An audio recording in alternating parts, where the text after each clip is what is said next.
ಏನಪ್ಪ ರಾಜೀವ ಸಿಕ್ಕಿದ್ನಾ? ಮಾತಾಡಿದ್ನಾ? ಮಾತಾಡ್ದ. ಏನಂದ? ಸದ್ಯಕ್ಕೆ ಹೆಣ್ಣಿನ ಜಾತಕ ಸರಿ ಇಲ್ಲ, ಒಳ್ಳೆ ಮುಹೂರ್ತ ಯಾವ್ದೂ ಇಲ್ಲ, 2 ವರ್ಷ ಆಗ್ಲಿ ಆಮೇಲೆ ಮಾತಾಡೋಣ ಅಂದ. ಹಾಗಾದ್ರೆ ಮುಂದೆ ಯಾವ್ದು ಮುಹೂರ್ತ ಸರಿ ಇಲ್ಲ ಅಂತ ಹೇಳ್ತಾರೆ? 2 ವರ್ಷ ತಾನೆ, ನೋಡೋಣ.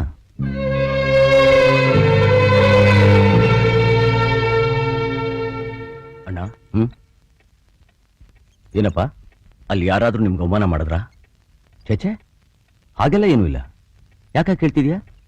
ಚಿಕ್ಕ ವಯಸ್ಸಿಂದಾನು ಯಾವತ್ತೂ ಕನ್ನಡಿಯಲ್ಲಿ ನಾನು ನನ್ನ ಮುಖ ನೋಡ್ಕೊಂಡಿಲ್ಲಣ್ಣ. ಬದಲಾಗಿ ನಿಮ್ಮ ಮುಖದಲ್ಲಿ ನನ್ನ ನೋಡ್ಕೊಂಡಿದ್ದೀನಿ. ನಿಮ್ಮ ಮುಖದಲ್ಲಿ ಕಾಣಿಸೋ ಒಂದೊಂದು ಭಾವನೆಗೂ ನನ್ಗೆ ಅರ್ಥ ಗೊತ್ತು. ಹೀಗಿರುವಾಗ ನೀವು ತಲೆ ತಗ್ಸೋಗ ಅವ್ರು ಮಾಡಿದ್ದಾರೆ ಅಂತ ನನಗೆ ಅರ್ಥ ಆಗೋದಿಲ್ವಾ?